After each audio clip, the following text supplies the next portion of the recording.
Good afternoon, ladies and gentlemen. Welcome. Dawes County Board of Commissioners work session. Today is Thursday, July 16th, 2026. Appreciate everyone that's with us here in attendance, as well as those that are with us online. First up, we have a public hearing, amendment to Chapter 121 Land Use Zoning. First of two hearings. The second hearing will be held at 6 p.m. on August the 6th, 2026 at the voting session. Richard. Thank you, Mr. Chairman. About a year ago, September 2025, the board adopted code changes that have helped make progress towards achieving the goal of growth management, especially particular to slowing residential development. At this time, a couple of BOC members have asked staff to propose a second round based on continued concerns. Phase 2 would include additional restrictions for residential, including larger lot sizes, larger house sizes, freezing or deleting small lot zoning districts. And anytime a zoning district is frozen or deleted, it means that it's not gone forever, such as our lake properties. A lot of them are VC or VCR, and those are existing old zoning districts, but that just means that somebody newly cannot propose to rezone property, for example, to VC or VCR. Also, the changes include some additional restrictions for non-residential, for gas stations, oil change stations, storage facilities, and data centers. The county attorney's office has received the changes and provided some comments, including noting that, for example, the multifamily zoning district, RMF, there is concern about freezing or deleting that in its entirety for any potential proposed rezoning. Nothing's guaranteed. I know the board is really good typically about looking at the future land use map, the character area map of the comprehensive plan, and considering all the different factors. But the county attorney's office has noted just freezing multifamily RMF in its entirety may be concerning from a legal standpoint. And then also the county attorney's office recommended that rather than having data centers as one section where it's defined and it's noted as having certain standards, have two different areas, which is no big deal. It's very easy to have one section where it's the definitions and then another section where it has the specific regulations about them. So Planning Commission reviewed the item on June 16. A legal ad ran in the newspaper on June 24th. This is a public hearing, so when I'm done, anybody who's signed up to speak can speak for or against. What we're talking about is just discussion today and possible voting session decision on August 6th. The zoning district proposed to be frozen or deleted are mostly single-family, small lot that are RT, RS, and then multifamily RMF. RS2 is also small lot, single-family residential. Then there's a zoning district where I don't think there's any zone property anywhere in the county right now, but there is one called MUV, Mixed Use Village, that has the potential for combination residential and commercial, and so that's proposed to be frozen. When we talk about larger lot sizes, we're talking about multiple single-family districts going from minimum 0.75 of an acre to 1 acre. And then also we do have a planned community zoning district. That's Chestatee and Crystal Falls, and there may be one or two other. Big Canoe is like that. And any new proposed RPC, and we're not talking about those existing, but if somebody finds, say, 200 or 300 acres and they want to do a new proposed planned development for residential only RPC, that minimum lot size for single-family homes would change from a quarter acre, 10,000 square feet, to minimum 1 acre. Then large house sizes, what we're talking about is single-family residential from 1,200 to 1,500 square feet, or there's certain zoning districts where it's minimum 800, and that would go to 1,500 square feet. And we're not talking about 9 or 9.5 out of 10 properties in the county. The vast majority of properties in the county are zoned to agriculture, RA, and then there's some zoned rural, RRE, rural estate. those zoning districts would not be affected. These changes are not for them. The minimum house size would not change. What we're talking about is small lot, single-family residential.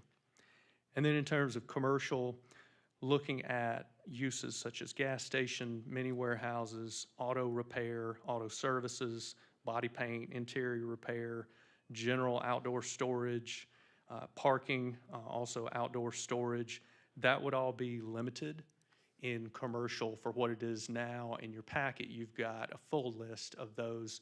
And all this information is in the BOC packet that's been published on the county website, so that's accessible to anyone. I'll be glad to, of course, meet with anybody if they have questions as well, or provide this information. The probably most impactful to our citizens that I've heard feedback is about data centers. There's been lots of concerns voiced. The BOC just recently in April approved regulations for data centers, but there are continued concerns. There's not one in Dawson County right now. Our staff has not received anything in writing about a proposed one in unincorporated Dawson County, but there are statewide significant concerns about the impacts of data centers. And so as proposed, the setbacks would be increased, minimum lot size would be increased, minimum buffers increased, and then we've had a couple of citizens reach out to us and give us direct feedback about things they would like to see in here for electric grid adequacy study, for water hydrological impact study, also utility availability and capacity letter from the provider, and then add infrastructure mitigation standards in a worst case scenario if the facility were to be decommissioned, to avoid having an albatross building in use in the community. Questions for Richard? You and I have talked, Richard, and so you know where I stand on some of this stuff, but just for the general public's knowledge of where I'm at on this, as you said, we made changes in September of 2025. I'm of the opinion that we need to see how those changes affect us before we delve into more changes. And, I will not be a supporter of 1 acre lots, especially not on the east side of our county, because that land is valuable. And as I told you before, I think there needs to be discussion with our landowners who will be the most affected by this so that they have an opportunity to weigh in. We have, a couple here tonight that are going to talk, but there's others that may not have looked at the agenda, may not know, that this is even in the works. And I'm not going to be a big supporter of freezing or deleting some of these land zones, and then talking about the larger lot sizes we talked about before. The people who've got certain lot sizes already want to make sure they're not affected by that, or they don't wind up with a piece of property that has very little value to them. And in reference to, I'm not a big proponent of changing the minimum from 12 to 1,500, because that adds a huge amount of dollar amount for the purchase of a home, and we have to have some homes, in my opinion, that people can afford. And on the commercial side, I'm not really a fan of making all this stuff special use permit to where, they have to come and ask the board for permission to build something. It's my opinion that these businesses that put out, millions of dollars to build a business do an analysis of their own to where they are able to determine if that's going to be a profitable business. So I don't want to get into that to where we're making, in my personal opinion, those decisions on those, or how many we can have of any certain kind of thing when those people are doing, their due diligence. And if we're going to go down that road, I think we're going to have to need some kind of specific guidelines for the board to go by to determine whether that person would get a special use permit, not just based on the fact that, I might think there's too many of them. I don't want to go down that road. But I'm all in on the data center thing, and like I sent you the other day, the gentleman who emailed me with some suggestions, and I emailed him back that he had some really good suggestions, and so I wanted to make sure y'all saw those, and you've incorporated some of that, as I see, in the changes that you've made. So I hear Billy and totally get where he's coming from. I'm a little bit on the flip side of it. I'm the one who came to Richard with some of these things because, one, there's not a one size that fits all. It's a situation where, yes, there are landowners that should be able to do what they want with their land. I don't argue that at all. The east side has good quality land. The concern is there's no separation between, if you have a 1 acre lot and you're an individual, or a half-acre lot, you should be able to build, sure. But then that same person doesn't want a subdivision with quarter-acre and half-acre lots, because then you're looking at 250 homes, 750 homes. There's no way to do both of those. We can't cater to both of those things. So the only way to really look at that is to be able to say, okay, well, we'll give you 1 acre lots, and now we can't have any subdivisions that have less than 1 acre lots. So then the density, it's the only way to slow the density and to, help on that side of it. So it's the reason that I initiated some of this is because a lot of the concerns that I'm hearing, and I know that Chad was hearing where we are with District 3 and 4, is there's an overwhelming amount of subdivisions going in. There's an overwhelming amount of traffic, and our infrastructure doesn't keep up.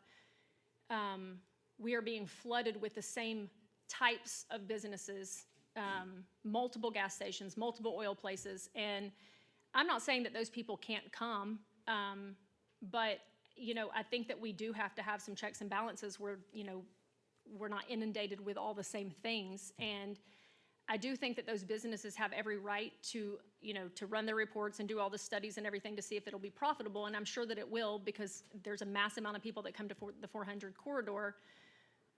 But I do think we owe it to our citizens to try our best to mitigate some of that, and so that's why this was brought about. And I don't know what the right answer is, but that's kind of where this was introduced and why.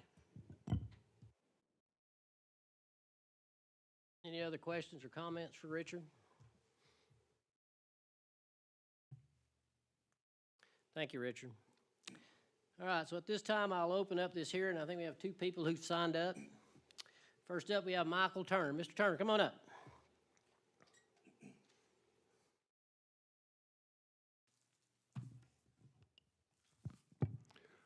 Michael Turner, 51. Oh, you'll have 3 minutes, but the board can give you longer if you need it. All right, Michael, thank you. Michael Turner, 51 Hedgewood Lane, Dawsonville, Georgia. I'm here to speak in opposition to this. I'm not going to get into the weeds about the specifics of everything involved in this, but I'm going to focus on affordability. We already are in an affordability crisis here in Dawson County and in Georgia and in the nation as it relates to housing. The median home price of a home here in Dawson County is $445,000. The median household income in this county is $92,000. The income needed to qualify for that median priced home is $120,000. There's a gap. 69% of the households in Dawson County can't qualify for a median price home, even if you could buy one. The median income level of a fireman here in Dawson County is $52,000, a policeman's $53,000, a teacher's $62,000. They can't afford a median price home in this county. Housing is a pyramid. There are big, expensive houses at the top that wealthy people can afford. There's smaller houses down the pyramid, right down to the smallest one at the bottom. And we have to develop and build that entire pyramid. Nature abhors a vacuum, and we're creating a vacuum with this by raising the minimum house size, increasing the lot sizes. In addition, we're adding cost to the housing that does nothing for the value of the home. Raising the lot widths, we're adding 75 feet of sewer line, water line, streets, sidewalks, and those do nothing but drive up the cost. The 300-foot increase is going to add $6,000 to $8,000 to the cost of home. Every $1,000 you add to a home in this country or in this state, 4,600 families can't afford that home any longer. So in closing, I'm saying to you, growth has already curtailed quite a bit. It's dropping. If you ask Mr. Osborne to give you the statistics, you'll see that we've already reached the pinnacle and we're going down. We recently graduated 292 graduates from Dawson County High School. In Dawson County, the average age of a first-time homebuyer is 42 years old. We're telling those students, we're telling our firemen, our policemen, our teachers, work here, but go somewhere else to live. Come back when you're 45 or 50 and maybe you'll have enough income to afford a house here. And that's the way it is today. It's going to get even worse. Hold on a second. Thank you. Okay, thank you. I mean, I'll keep talking, but, you know. Y'all want to give him another, that's up to y'all. Anybody got any questions? I think we're good. Thank you, sir. Also signed up, we have Corey Guthrie. Corey, come on up. You have 3 minutes. If you need more time, you can ask the board for it. Thank you, Mr. Chairman and Commissioners. My name is Corey Guthrie, 283 Cassie Ridge, Dawsonville, Georgia, 30534. If you don't mind, I'd like to read from my notes. Support the board's commitment to protecting Dawson County's rural character and managing growth responsibly. I believe most people in our community share that objective. I want to discuss how we evaluate policy changes before making additional ones. Last year, the county adopted one of the most significant revisions to its land use regulations in many years.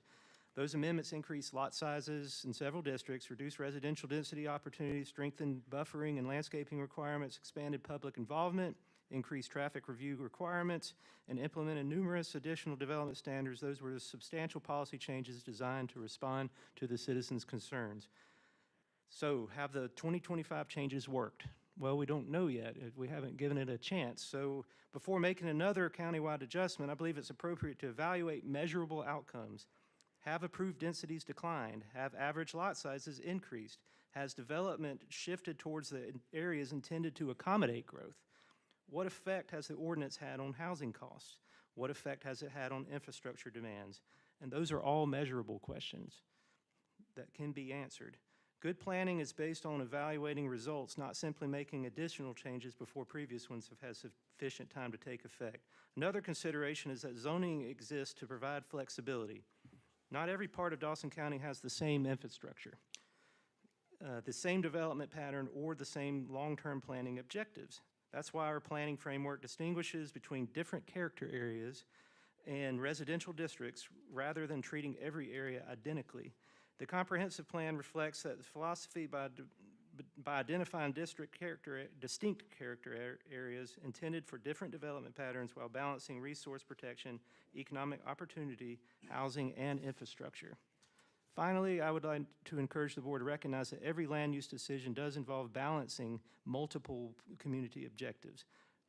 There isn't a one-size-fits-all, I agree. So protecting rural character is important. Managing traffic is important. Protecting natural resources is important. Of housing affordability is also important. Economic opportunity is important. The county's own long-range planning framework recognizes that these objectives should be balanced. And I do not think that these changes as proposed provide such a balance.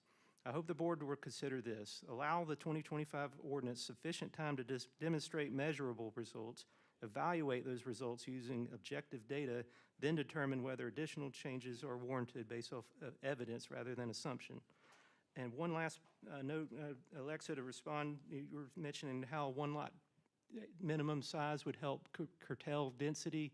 I would maybe, if that's what the board chooses, maybe it should be a density max of 1 lot per acre, not 1 acre per lot.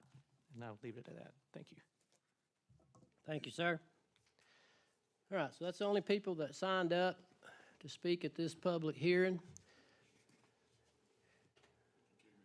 You come in late? Come on up here, sir. I got the paper right here.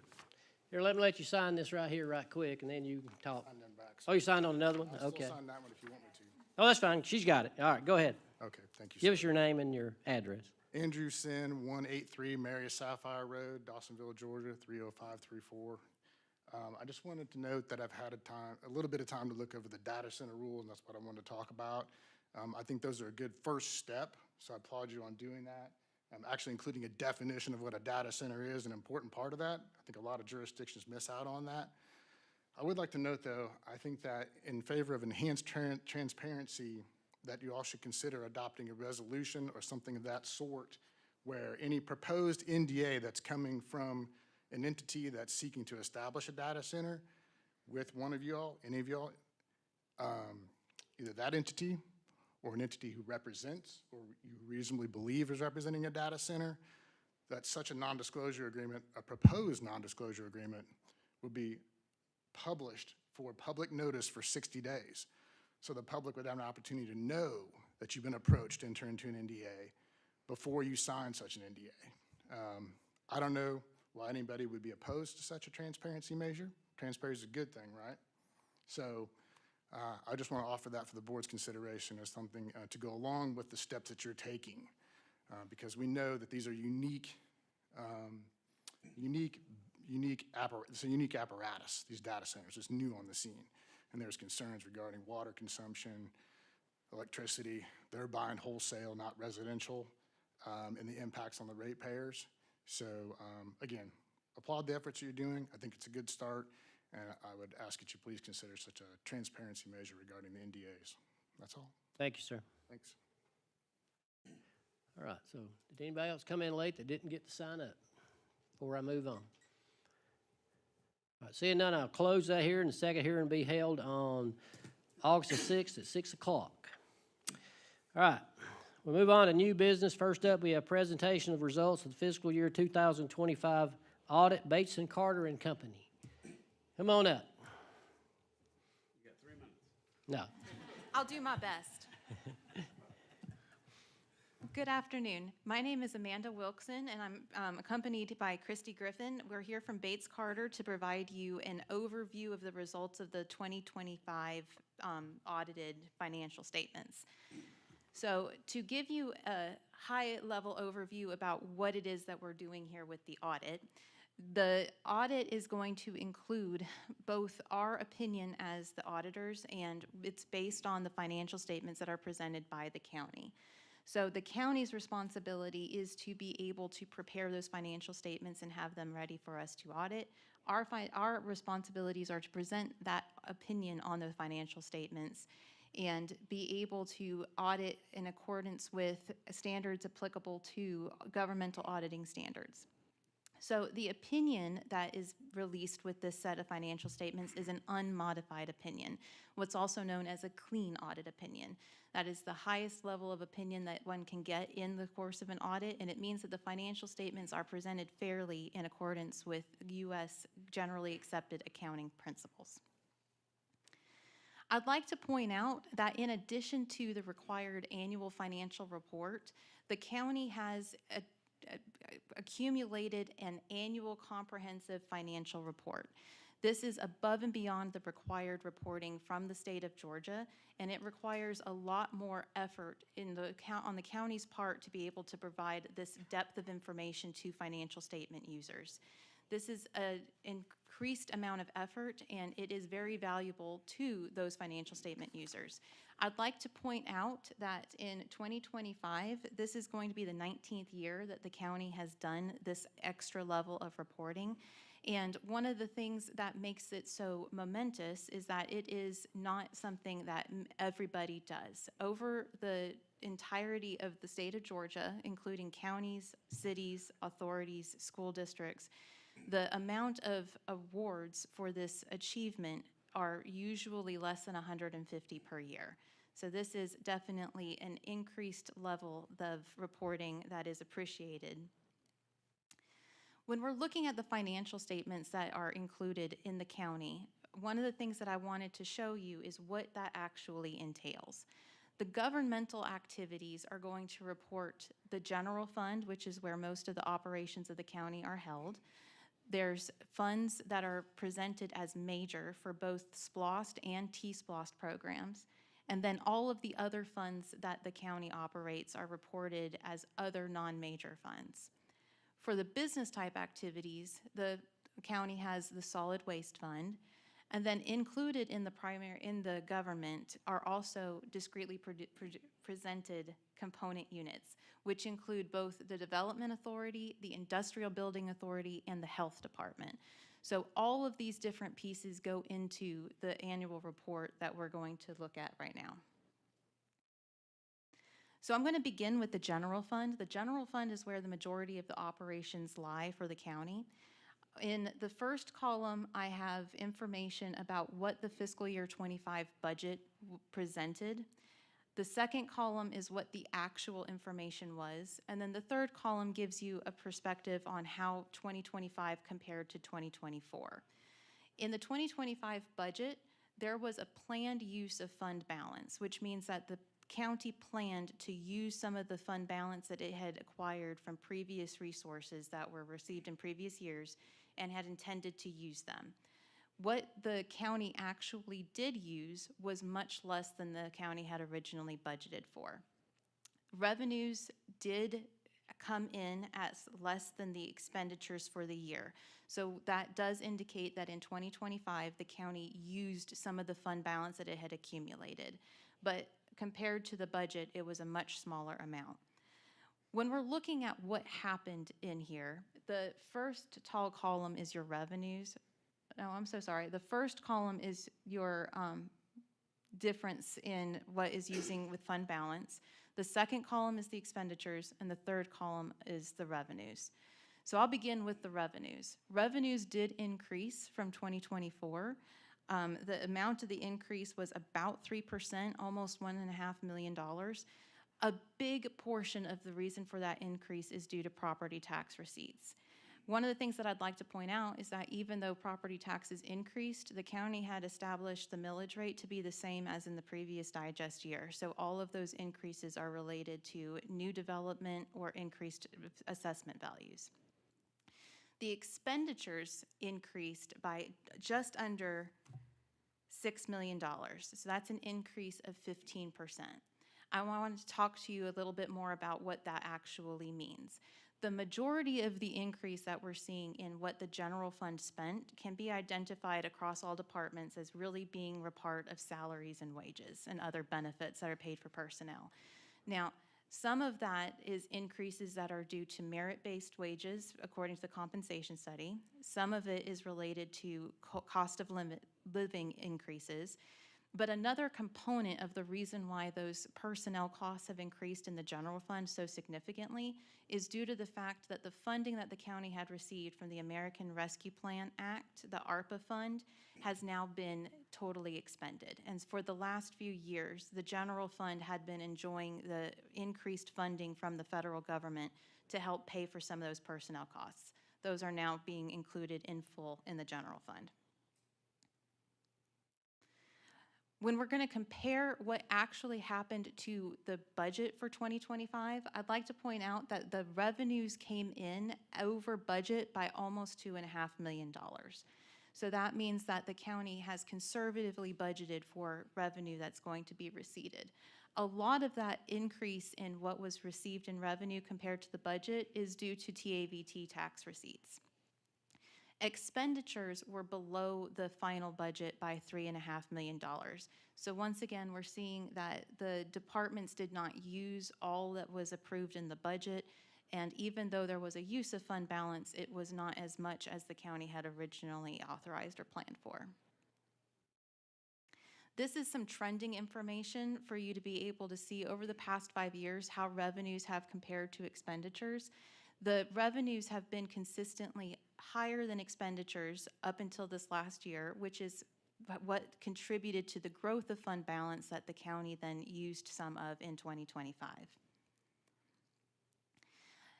So this chart is going to be able to show a ratio of measurement that is pretty standard across governments to be able to evaluate the performance of the general fund.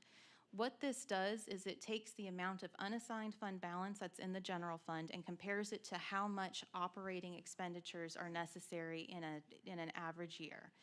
The ratio here, benchmark, is 15 to 25%. What that would indicate is that the county has enough unreserved resources to be able to fund 15 to 25% of the following year, or about 2 to 3 months.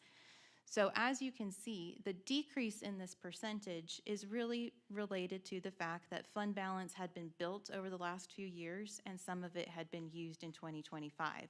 But the ending ratio is 31%, which is still well above the benchmark of 15 to 25%. Snapshot in time, it does It, consume through the year, yes, sir. So what we're looking at is as of 12/31/25. right, which is right after property taxes come in. So Yes, sir. throughout the year, that number goes down. That is correct, yes. To look at long-term debt, I wanted to just give you a brief visual of what the county is holding for debt as far as the governmental activities. This is mostly made up of contracts payable, which have been steadily declining over the last few years. In 2025, there was a new lease that was brought onto the book, so that's the new line that's contributing to the long-term debt of the governmental activities. One of the things that I'd like to point out is that overall, the debt that the county is holding is remarkably low for a county of this size. And in total, the long-term debt of the governmental activities is just at $1 million. So to briefly touch on the other major funds that are presented in the financial statements, the SPLOST fund collected just over $14 million in 2025. That is a small increase over 2024, but it's very consistent with the previous year's collections. In the course of 2025, expenditures of just over $20 million were spent on referendums and approved county projects.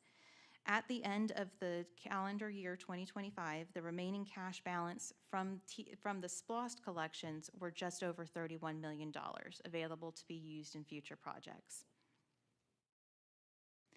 The T-SPLOST fund, which just began collections late into the previous 2024 year, collected about $13.5 million in 2025. So that significant increase in the collections is due to the fact that it did not have a full year in 2024. Expenditures are beginning to get started and totaled just over $4 million in 2025. The remaining cash balance in T-SPLOST at the end of 2025 is just under $14 million. And then finally, to touch on the business type activities, which is the solid waste activity of the county, the operating income from 2025 was $112,000. What we're seeing is an increase in both the revenues that are related to those fees that are coming in, and an also increase in the expenses that are being paid by that fund. So even though the fund is continuing to make an operating profit, it was a little reduced from what it had in 2024.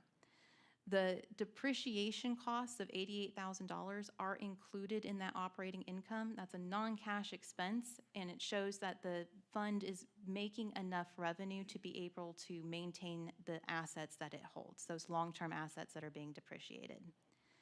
The only liability that's held in this fund is the post-closure liability for the landfill.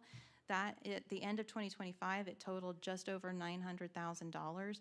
That post-closure period of time is expected to close in 2032. So that is a high-level overview of the results of the 2025 audit. May I answer any questions for you? Questions for Miss Amanda? Sounds like you did a good job then. Thank you very much for your time. I appreciate the opportunity to come to speak to you. I'd like to thank Natalie Johnson and every county employee that has helped us get through an audit. Again, audits are very difficult processes, and they make it appear to us to be seamless parts of their job. So we really do appreciate it. Thank you, ma'am. Next up, we have presentation of FY 2027 intergovernmental agreement between the Board of Education and the Dawson County concerning school resource officers, school sheriff's office, Major Ray Goody. Ray. How's everyone? Good. All right. I have got the short straw to introduce this. And basically, it is the agreement between us and the schools to continue the SRO program. The school pays 50% of the salary, and then we pay the other 50%. I think that's about it, unless you have questions about it. Questions? It's a continuation of what we've been doing for a long time. All right, you got the next one too, presentation of request for approval of emergency 911 recording system upgrade. All right, I also drew the short straw here, so I'll go ahead and talk about it. So we have a recording system for our radio. Basically, that system is at its end of life. It will not accept or work with the new system that we've just purchased. It is also at a catastrophic, I guess you could say it could die at any time, basically. That just records all of our radio communication on our channels. So what we have here is a project that will improve that and actually get us a recorder that will work. The cost is just over $130-something thousand, and the recommendation in discussing with the county is to use SPLOST funds to cover that. Questions for the, And you may or may not know, since you were thrown to the wolves, but this is something that has recently come up, because I know we vetted out the 911 system quite drastically, I think, when we went through the process of the radio system and everything, and this just wasn't part of that. I know it's been something we've been talking about for a while. I don't know when they discovered that the system just wasn't going to make it. That part I can't tell you. I can get the answer for you. But I do know that I want to say back when we were talking about the records management system, we knew we were going to have to do something with the recording system. And obviously, it's compatible with our new system, whatever you're Yes, sir. buying is going to be. Okay. Thank you. Is this already laid out in the SPLOST? I'm sorry? So isn't SPLOST very specific as to what it can cover? It is. Was- radio system is part of SPLOST, so the extra money that we have It can just come collected from this, can go from there. even though it's a separate? It's part of the radio system. It's Okay. it's It, compatible. it meets one of the Okay. criteria. I just wanted to make sure. Yeah. Joey, you had something to add? Yes, sir. Actually, on item number 2, I apologize for not mentioning it earlier. If that could be moved forward, the IGA with the school system tonight, I think it's already, Started July 1st. yes. I know it's somewhat of a formality, but if we could move that forward tonight, For the board. number two. No, I don't think so. We're paying 50% and they're paying 50. Every year. It's a repeat. Y'all good with moving it forward then, number 2? Okay. Y'all got any other questions for the captain? Thank you. Thank you. Next up, we have presentation of property tax relief, local option sales tax, the PTR lost or floss, whichever way you want to call it. And I drew the short straw on this one, but Commissioner Gaines can help me on this as well as our county manager, because we've all talked about this on multiple occasions and met with people in reference to this. Basically, would give the citizens an opportunity in November to vote for the sales tax, 1 cent sales tax. Every penny that is collected would have to go for property tax relief. Can't be spent on anything else. It's a 5-year thing, then the people would have to vote on it again. If they approved it, then obviously it would continue. If they didn't, then you'd probably see your millage rate go up. But the main thing about it is that it gives the citizens that opportunity to decide whether, they want to lower their property tax. Now, we're talking about county property tax here. We're not talking about school property tax. So everybody needs to understand that it's the county side of property tax that would be lowered with the passage of the FLOST. You want to add anything to that? Yeah, I mean, we here recently in the last legislative session, there's been a lot of chatter with state legislatures about the promising of eliminating property tax and the ideas that were thrown out there. In this last session, they did introduce something called L-Host, which is a another option. However, as we looked at Dawson County, we looked at the way it functions, it simply doesn't work. I mean, the math just doesn't math. I think it was an effort by legislatures to get it done. We've got 159 counties in the state of Georgia, and we're all made up uniquely, and we're all different. So as you look at options, it's a net neutral, or it's a net zero for the county. So the dollars, there's no new revenue to the county. It just simply swaps the county property tax component, which is 33% of your property tax bill, swaps a percentage of that for sales tax revenue. So it's just an offset. It's a consumption-based sales tax versus the talking points where, you're held hostage when you're paying property tax by the government. So this is an opportunity to shift that burden from those that are property owners as well as business owners. It affects both homestead and non-homestead alike. And it's an option that the people vote on. And so it really, for us, there's no new money. It's the same exact dollar amount, whether we raise it via property tax or whether it's raised via sales tax. The unique thing about Dawson County is you look at 159 counties throughout the state, is Dawson County is uniquely positioned, and we've heard all this before when we talk about our other sales tax opportunities, is a vast majority of the sales tax is raised by people that don't live here. And, people have argued, is it 85%? Is it 75%? To me, that's a percentage, regardless if it's 75 or 85, that's a big percentage that's raised by people that don't live here. You can go to the outlet mall and drive around and look at the car tags and see that the majority of those are not from Dawson County. So I feel like it's an opportunity to shift the burden from those of us that have property tax over to the people that are coming and spending their money and then leaving.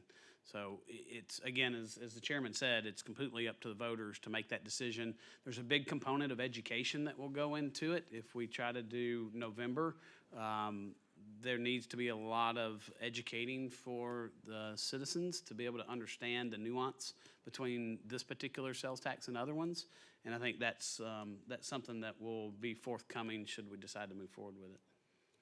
Joy, you want to add anything?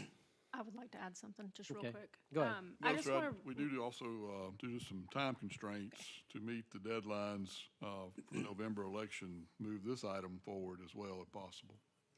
I just want to drive home, you guys have already said it, but just really that this is a property tax relief local option sales tax, and it's earmarked to lower property tax millage rates. So I think it's important to note not just what Chris said about the majority of it coming from people that don't live here, but also this is a local option sales tax that literally benefits every single property owner. So whereas SPLOST, sometimes if you own property in Dawson County but you don't live here, those SPLOST things don't benefit you, right? Like fire and EMS, you don't live here, that doesn't help you. The new fire stations, a lot of that doesn't help you. This will help anybody that owns property in Dawson County. So it really goes, it's the only local option sales tax that will truly benefit every single homeowner. So I just want to make that clear, that this is, and that it's a net zero. Again, I just want to echo that, because I think those are the most important features of this one. And I think it's also important to note for the citizens that are here and those that might be listening, that if it is approved, and if the board decides to move it forward tonight and vote for approval to put it on the ballot, if it is approved by the citizens in November election, then it would begin collections on January 1st, collect for the first 6 months, and that would be the amount that would be reduced the first year. So it would be actually in the second year before we got a full 12 months, because that's the way the law's laid out.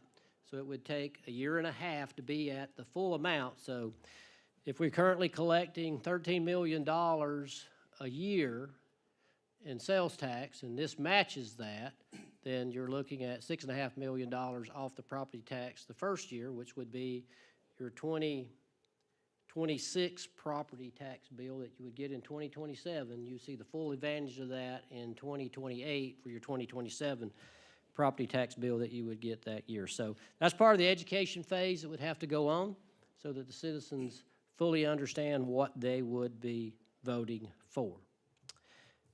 And so is the board okay with moving that forward, means we have an August 1st deadline to get that in, to get it on the ballot? Okay. Next up, we have presentation of proposal to change the Board of Commissioner meeting times. About, I don't know, a year ago, we changed the times to where we are now at 5 o'clock for the work session and 6 o'clock because we had people to comment that they couldn't come.